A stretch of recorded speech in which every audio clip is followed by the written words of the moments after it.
Okay. Good morning. Good morning, students. मैं Renu Maurya collector colony municipal Hindi secondary school से आज आप लोगों को 16वां चैप्टर अनुवांशिकता और परिवर्तन इस पाठ से एक छोटा सा घटक पढ़ाने वाली हूँ। बहुत ही इंटरेस्टिंग टॉपिक है। इसमें हम आज पढ़ेंगे मेंडल का अनुवांशिकता का हम क्या पढ़ने वाले हैं। ये चीजें अनुवांशिकता पर है। ये जानना है कि अनुवांशिकता माता पिता के जनुकीय लक्षण संतान में संक्रमित होते हैं।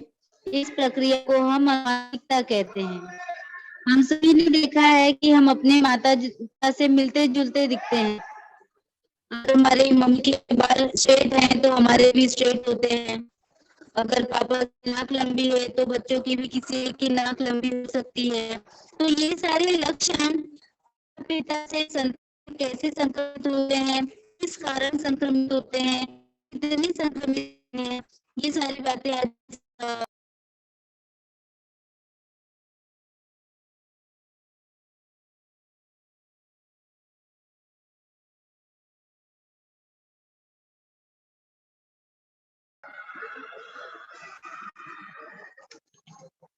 हेलो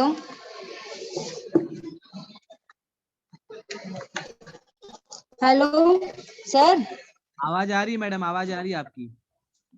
अच्छा, मेरा स्क्रीन चले गया ना, मुझे लगा कि मेरा नेटवर्क डाउन हो गया है। ओके, एक बार मैं फिर से स्टार्ट करती हूँ। जी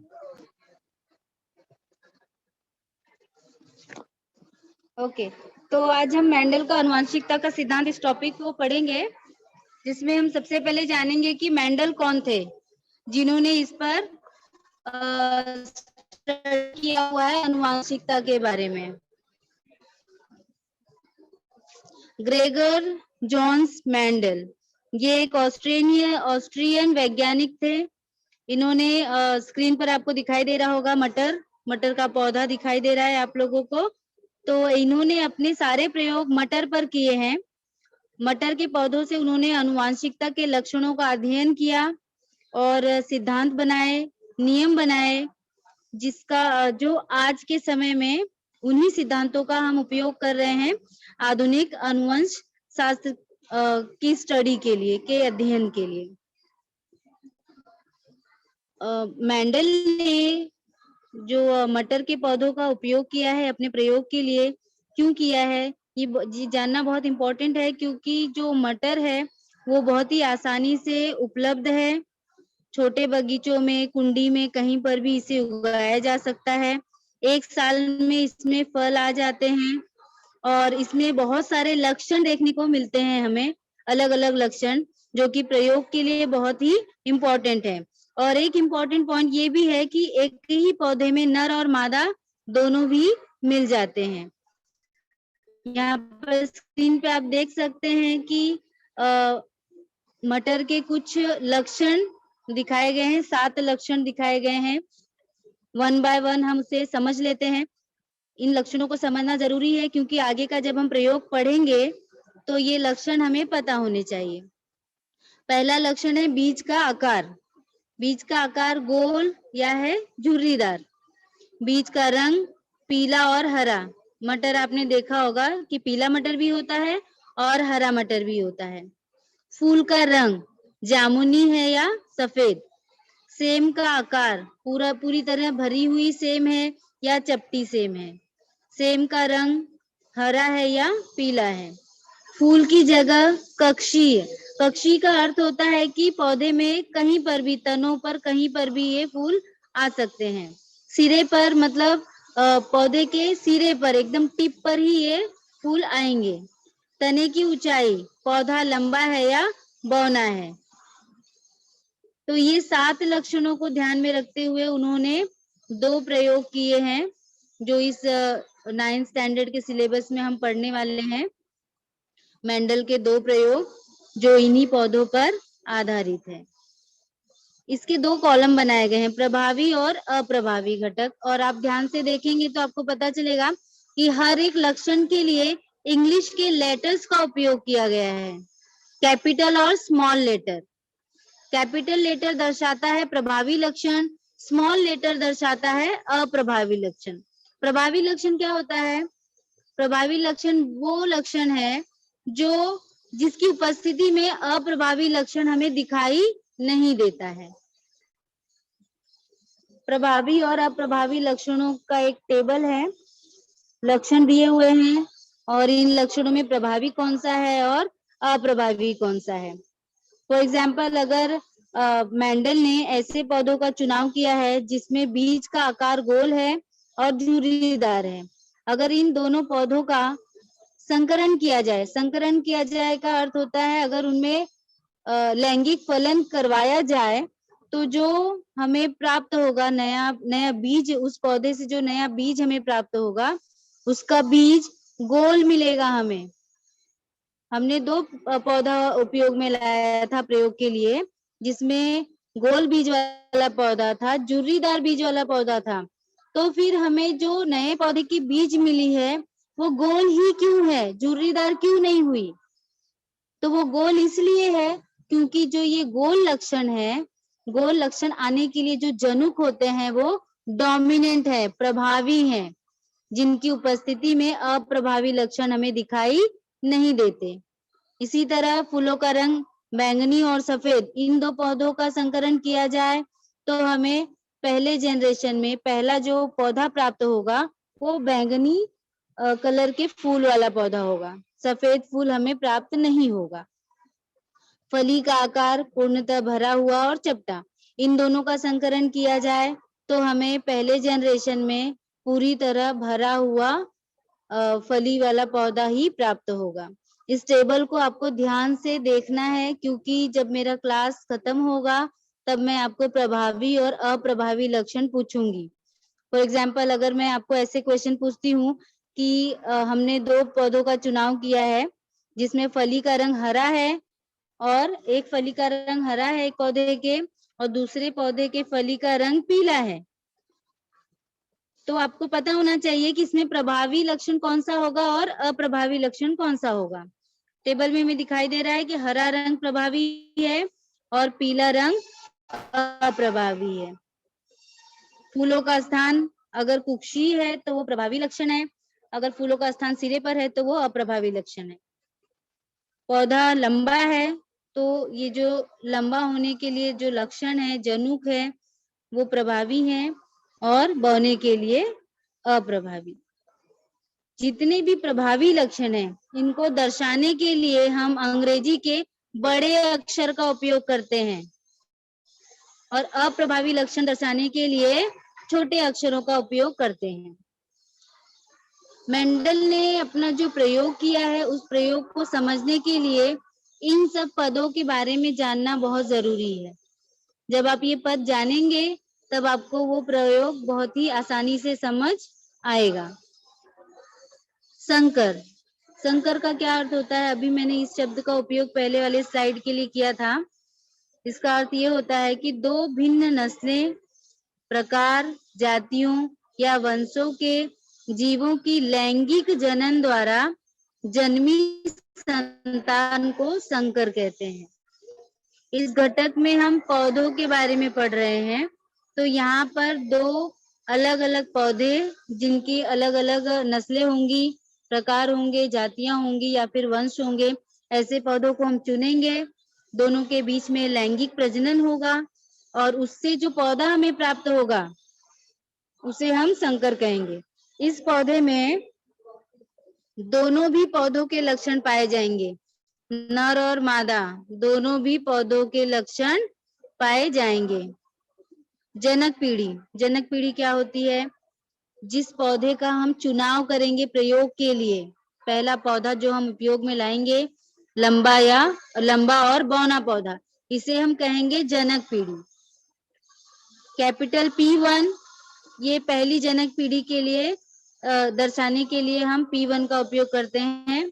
दूसरी जनक पीढ़ी दर्शाने के लिए P2 का उपयोग करते हैं। संतानी पीढ़ी कैपिटल F द्वारा दर्शाई जाती है। ये क्या है? संतानी पीढ़ी, जो पहली जनक पीढ़ी हमने जनक पीढ़ी से जो हमें पौधा प्राप्त होगा उसे हम संतानीय पीढ़ी कहेंगे। F1 मतलब प्रथम संतानीय पीढ़ी जो हमें P1 द्वारा प्राप्त होगी। F2 मतलब द्वितीय संतानीय पीढ़ी जो हमें P2 द्वारा प्राप्त होगी। नेक्स्ट है जनुक, बहुत ही इंपॉर्टेंट पॉइंट है ये जनुक। जनुक क्या होते हैं, ये क्वेश्चन मैं एंड में आप लोगों से पूछूंगी। लक्षणों के लिए उत्तरदायी घटक को हम जनुक कहते हैं।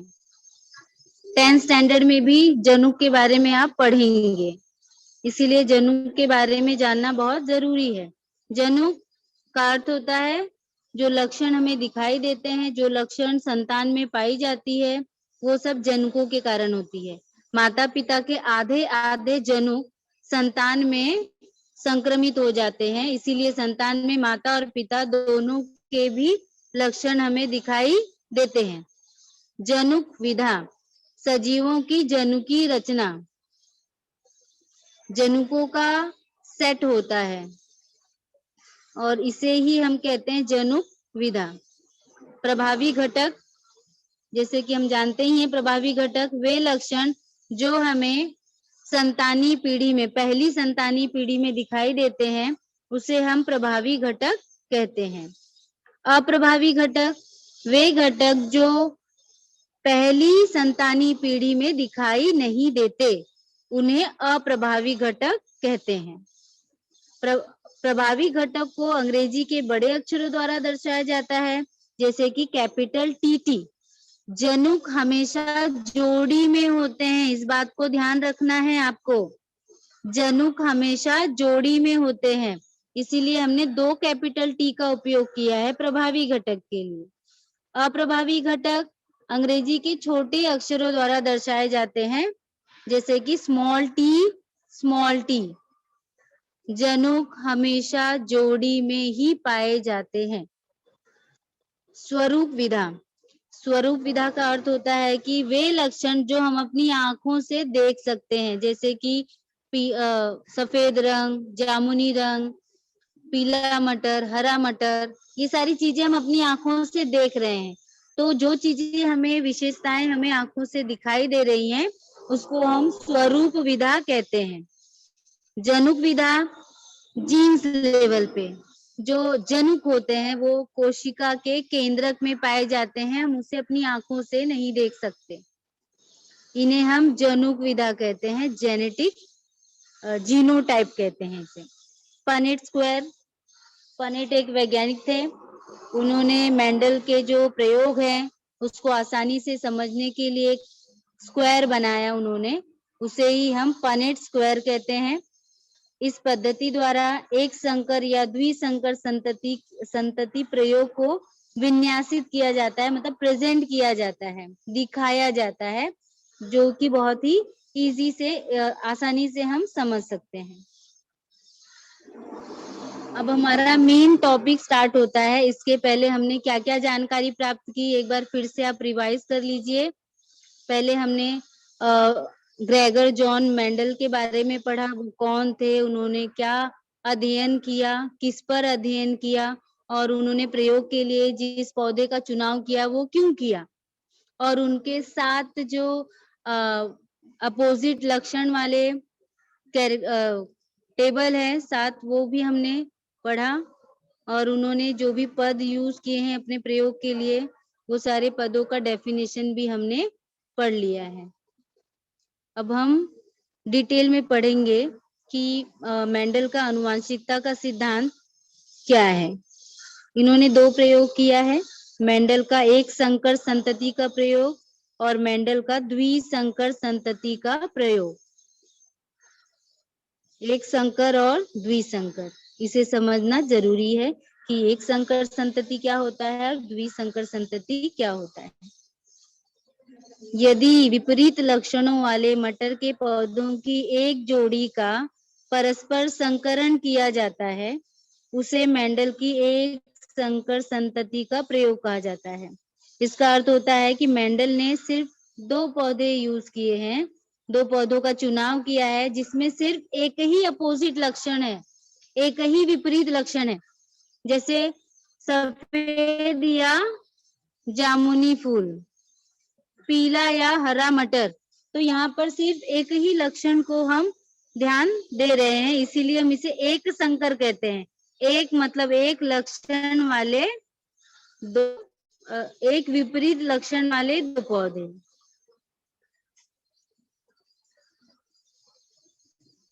ठीक है।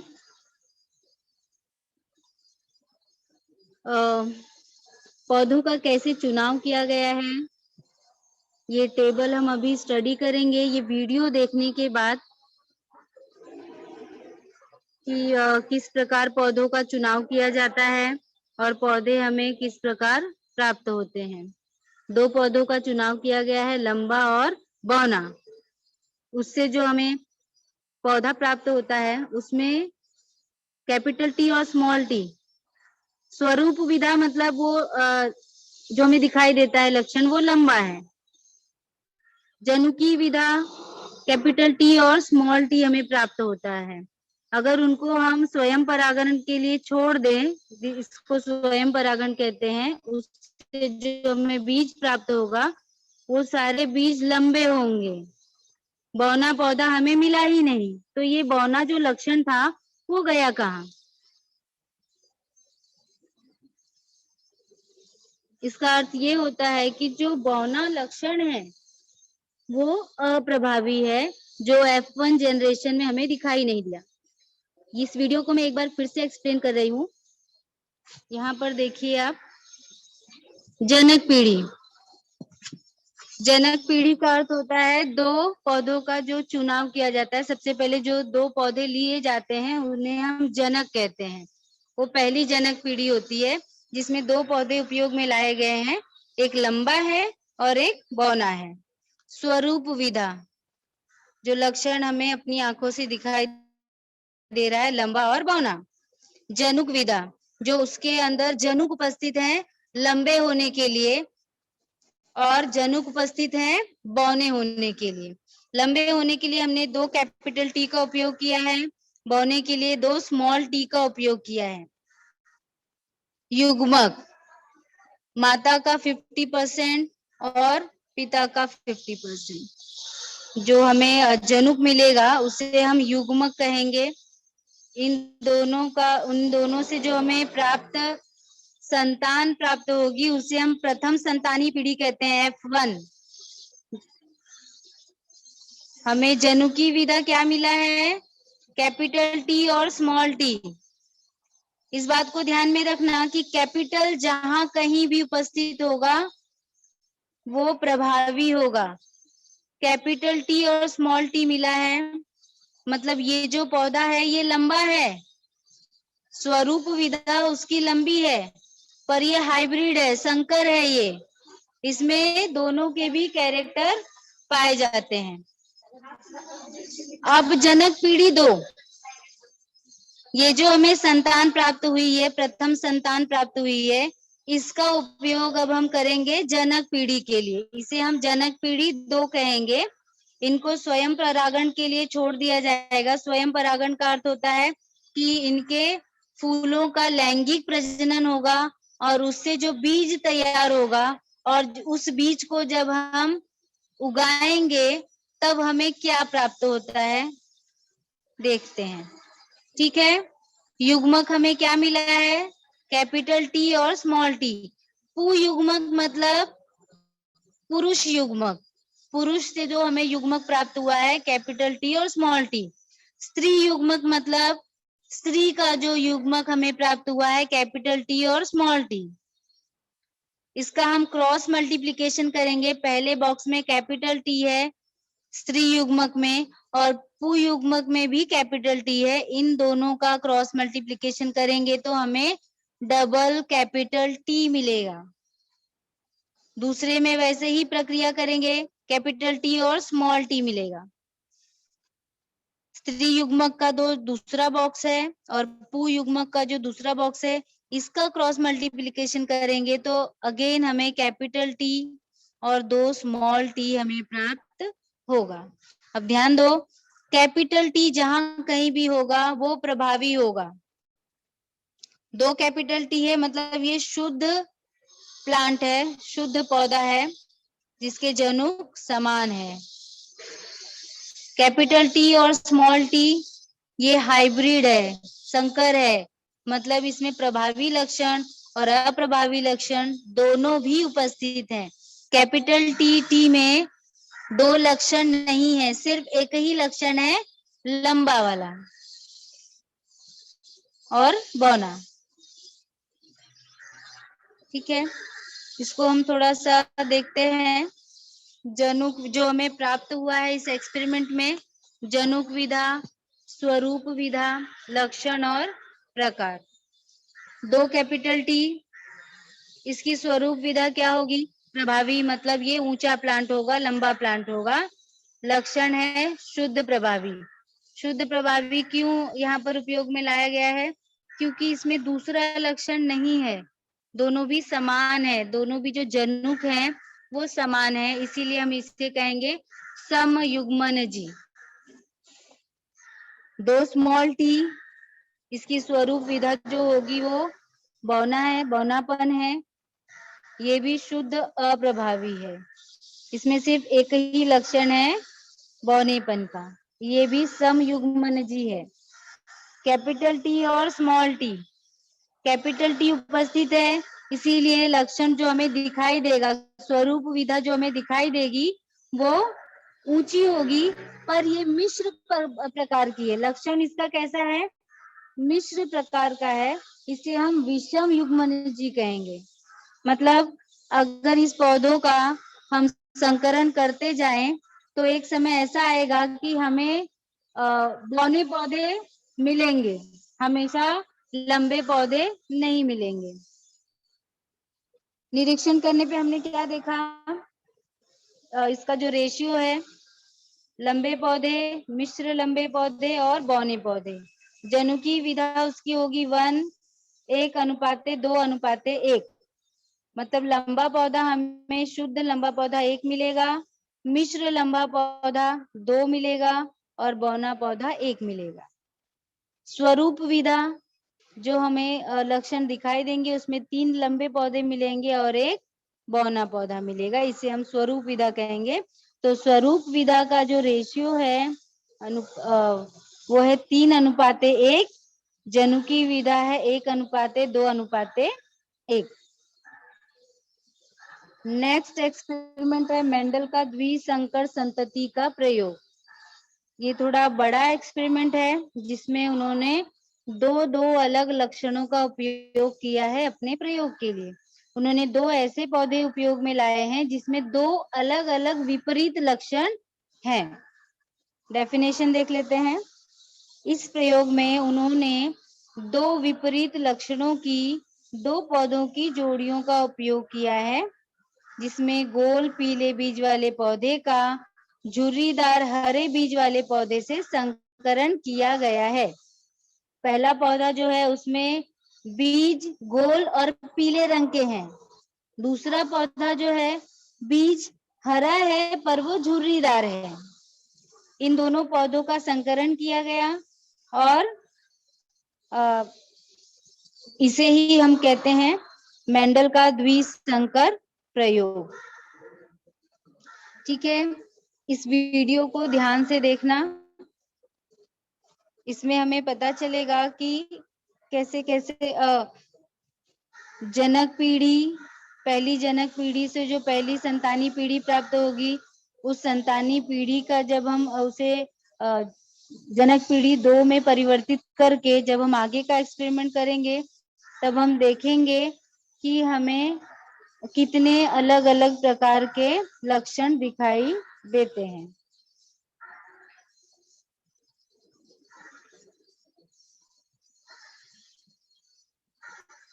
स्क्रीन पर देखते रहिए कैसे कैसे क्या बदलाव होता है। झुर्रीदार और हरे मटर का क्रॉस किया गया है गोल और पीले मटर के साथ। इनसे हमें युग्मक प्राप्त होते हैं। ये F1 जनरेशन है। F1 जनरेशन में हम देख सकते हैं कि सभी पीले और गोल मटर प्राप्त हुए हैं। F1 जनरेशन में हमें सभी पीले और गोल मटर प्राप्त हुए हैं। इन F1 जनरेशन के जो लक्षण हमें प्राप्त हुए हैं उनके बीज का उपयोग करके हम जो नए पौधे उगाएंगे उसमें हम देखेंगे कि हमें क्या क्या प्राप्त होता है। अगर आप इसे कलर देखिए, कलर को ध्यान में रखिए तो आपको रेशियो पता चलेगा, और ये रेशियो स्वरूप विधा का है। स्वरूप विधा का अर्थ होता है कि जो हमें लक्षण दिखाई दे रहे हैं, ठीक है। आप इसे काउंट कर लीजिए। 9 मतलब 9 पीले रंग के पौधे,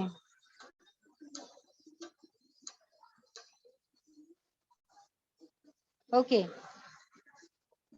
पीले रंग गोल और पीले पौधे कितने प्राप्त हुए हैं? पहले कॉलम में, पहले रो में सभी पीले और गोल हैं 4, दूसरे में 2 हैं 4 2 6, तीसरे कॉलम में 2 है 7 8, और चौथे में 1 प्राप्त हुआ है। मतलब यहाँ पर जो रेशियो लिखा हुआ है उससे आप देख सकते हैं 9 गोल पीले रंग के बीज हमें प्राप्त हुए हैं, 3 हरे बीज प्राप्त हुए हैं, और 3 रिंकल पीले प्राप्त हुए हैं, झुर्रीदार पीले बीज प्राप्त हुए हैं, और 1 हरा झुर्रीदार पौधा हमें बीज हमें प्राप्त हुआ है। इसे हम मेंडल का द्विसंकर संतति का प्रयोग कहते हैं। ओके, अगर आपके पास पेन पेंसिल बुक होगा तो इस टेबल को ध्यान में रखते हुए ये जो स्वरूप विधा अनुपात, जनुक विधा अनुपात और अनुपात दिया हुआ है इसे आप सॉल्व कर सकते हैं। मैंने इसे सॉल्व किया है, पर आप इसे अभी सॉल्व कीजिए। मैं ये टेबल आपको एक्सप्लेन करती हूँ, उस टेबल के एक्सप्लेनेशन के बाद आप साइड बाय साइड इसको भी सॉल्व करते जाइए। अभी इसके पहले वाले स्लाइड में हमें पता है कि गोल पीले कितने मिले थे? 9। पीले झुर्रीदार कितने मिले थे? 3। गोल हरे कितने मिले थे? 3। और हरे झुर्रीदार 1 मिला था। मतलब ये अनुपात जो स्वरूप विधा अनुपात है वो हमें प्राप्त हुआ था 9:3:3:1। जनुक विधा अनुपात, इसे हम जैसे यहाँ पे दिया हुआ है 2 कैपिटल R 2 कैपिटल Y, ऐसे वाले यहाँ पर कितने प्राप्त हुए हैं? 1। तो हमें यहाँ पर कितना लिखना है? 1। ठीक है, आप लोग ये लिखे, जब मैं क्वेश्चन पूछूंगी उस वक्त आप अपना वीडियो ऑन करके आपका सॉल्व किया हुआ पेज आप मुझे दिखा सकते हैं, ठीक है। ओके, द्विसंकर संतति प्रयोग में मेंडल ने जनक पीढ़ी P1 के लिए गोल पीले मटर, झुर्रीदार और हरे मटर ऐसे 2 पौधों का चुनाव किया। उनकी स्वरूप विधा कैसी है? गोल और पीले मटर, पहला पौधा। दूसरे पौधे की क्या विशेषता है? हरा मटर है पर वो झुर्रीदार है। उनकी जनुक विधा क्या ली गई है? गोल के लिए 2 कैपिटल R का उपयोग किया गया है, पीले के लिए 2 कैपिटल Y का उपयोग किया गया है, झुर्रीदार के लिए 2 स्मॉल r का उपयोग किया गया है, और हरे के लिए स्मॉल y का उपयोग किया गया है। युग्मक कैपिटल R से एक R आएगा, कैपिटल Y से एक Y हम चुनेंगे। जनुक हमेशा, युग्मक हमेशा 2 रहते हैं, इसीलिए हम यहाँ पर 2 उपयोग में लाएंगे। अप्रभावी लक्षण में से एक स्मॉल r और एक स्मॉल y, ये युग्मक हमें प्राप्त होंगे। इनका संकरण किया जाएगा और संकरण से हमें पहली पीढ़ी F1 प्राप्त होगी। F1 कैसी है? देखो, capital R small r, capital Y small y। हमें पता है कि अगर कैपिटल है तो वो प्रभावी लक्षण हमें दिखाई देगा, और अप्रभावी लक्षण होगा पर हमें वो दिखाई नहीं देगा। स्वरूप विधा में वो हमें दिखाई नहीं देगा, पर जनुक विधा में अगर हम देखेंगे तो हमें जो अप्रभावी लक्षण है वो भी दिखाई देगा। तो स्वरूप विधा इसकी कैसी है? कैपिटल R है इसीलिए ये गोल होगा, कैपिटल Y है मतलब वो येलो होगा, पीला मटर। पहले F1 जनरेशन में हमें गोल पीले मटर वाले पौधे प्राप्त होंगे। इन पौधों को अब हम दूसरी जनक पीढ़ी के लिए उपयोग में लाएंगे।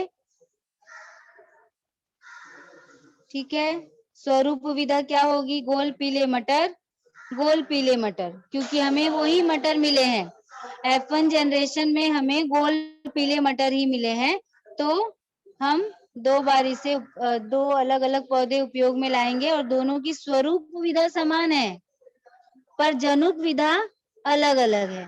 मेंडल ने जब ये प्रयोग किया था तब उन्हें ये अंदाजा नहीं था कि गोल पीले मटर है और गोल पीले मटर है, इन दोनों पौधों का अगर संकरण किया जाए तो उन्हें पता नहीं था कि उन्हें जो अप्रभावी लक्षण है वो भी दिखाई देंगे।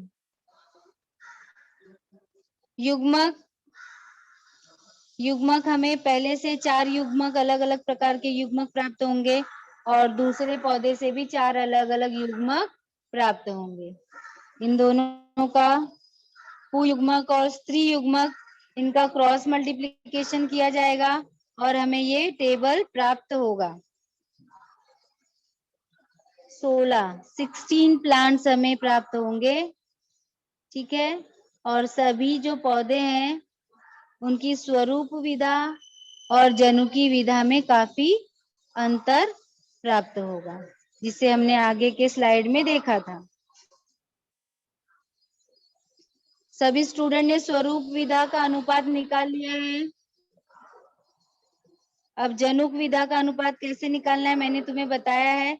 2 कैपिटल R और 2 कैपिटल Y वाले दिख रहे हैं। यहाँ पे मुझे सिर्फ एक ही दिख रहा है, पहले रो में पहला जो बॉक्स है उसमें ही सिर्फ मुझे दिखाई दे रहा है 2 कैपिटल R और 2 कैपिटल Y। तो यहाँ पे हमें कितना लिखना है? 1 लिखना है। 2 कैपिटल R और 1 कैपिटल Y और एक सिंगल Y, ऐसा वाला मुझे 2 दिखाई दे रहा है। आप लोग भी सर्च कीजिए 2, तो आपको यहाँ पर 2 लिखना है। जितने भी आएंगे आपको 1 2 1 2 ऐसे ये अनुपात यहाँ पर लिखना है। ओके, यहाँ पर इस निरीक्षण का आंसर मैंने दिया हुआ है। द्विसंकर प्रयोग के निरीक्षण में मेंडल ने क्या देखा? स्वरूप विधा मतलब जो लक्षण हमें दिखाई दे रहे हैं, उन्होंने उसमें क्या देखा? उन्होंने देखा कि उन्हें 9 पीले गोल पीले पौधे प्राप्त हुए, 3 पीले झुर्रीदार बीज वाले पौधे प्राप्त हुए, 3 गोल हरे बीज वाले पौधे प्राप्त हुए और एक हरा झुर्रीदार पौधा प्राप्त हुआ। जनुक विधा देखो 1 S2 2 S2 1 S2 2 S2 4 S2 2 S2 1 S2 2 S2 1, ये आप इस टेबल से ज्ञात कर सकते हैं। यहाँ पे जो ये सीक्वेंस दिया हुआ है इसकी स्टडी कीजिए और ये आंसर अपने आंसर के साथ ये आंसर मैच कीजिए। आज हमने क्या पढ़ लिया है, एक बार मैं फिर से उसे रिवाइज कर रही हूँ। सारे स्लाइड्स को जो आपका छूट गया है उसे आप देख लीजिए, ताकि जब आपसे क्वेश्चन पूछा जाए तो आप उसका आंसर दे सकें। पहले स्लाइड में हमने ग्रेगर जॉन्स मेंडल के बारे में पढ़ा। वो ऑस्ट्रियन वैज्ञानिक थे, उन्होंने मटर के पौधे पर अपना प्रयोग किया और आनुवांशिकता के लक्षण कैसे एक पीढ़ी से दूसरी पीढ़ी में संक्रमित होते हैं इसका अध्ययन किया।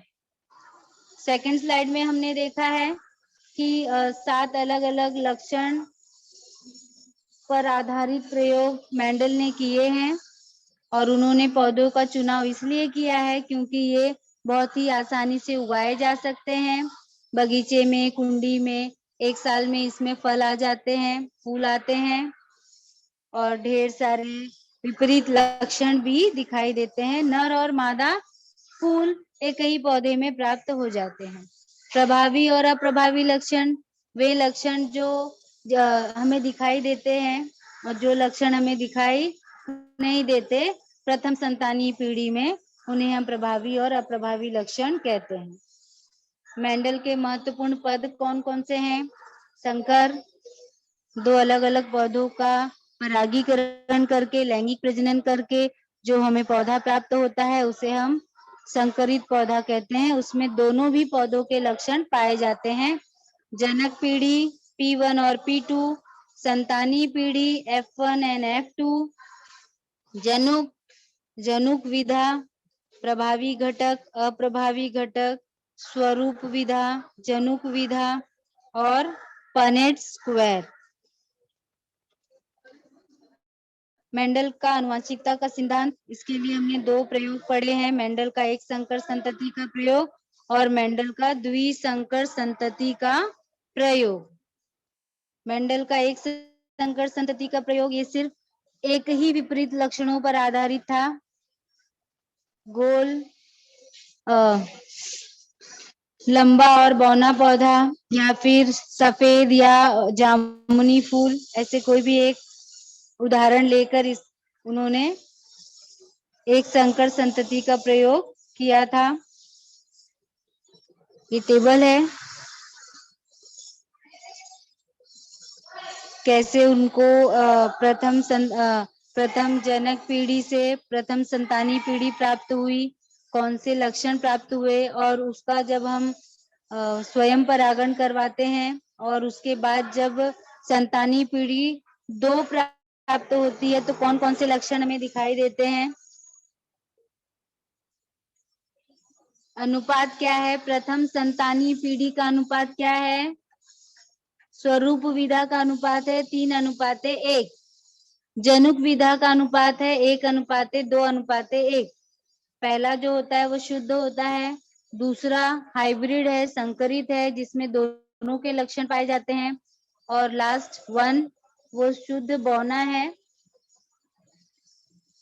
मेंडल का द्विसंकर संतति का प्रयोग, इस प्रयोग में उन्होंने दो पौधों का चुनाव किया जिसमें दो अलग अलग विपरीत लक्षण पाए जाते थे।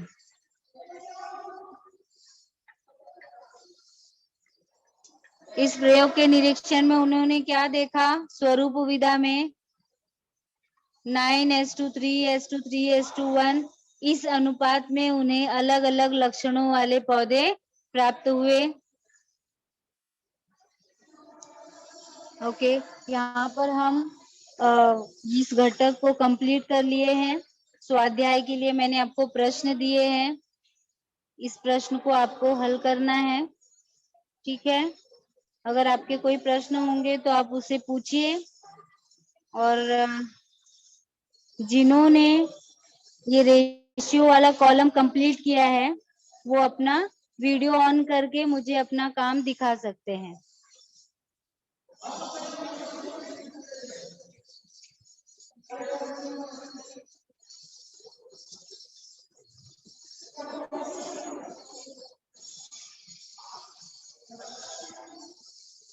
ओके स्टूडेंट्स, आपके क्वेश्चन पूछ सकते हैं आप।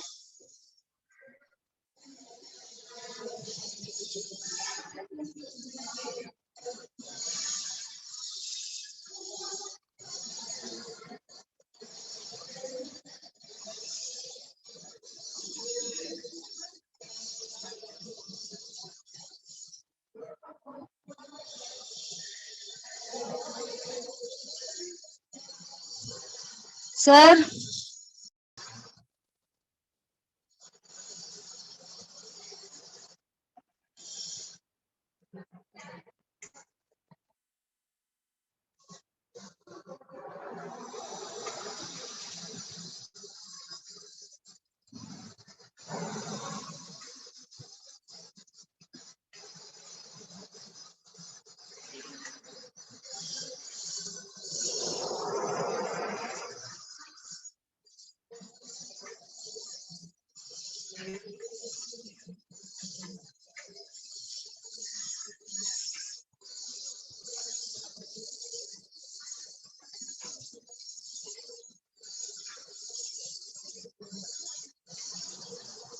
सर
ओके स्टूडेंट्स, आज हमने ये अनुवांशिकता और परिवर्तन इस चैप्टर से एक छोटा सा घटक पढ़ा है, मेंडल का अनुवांशिकता का सिद्धांत।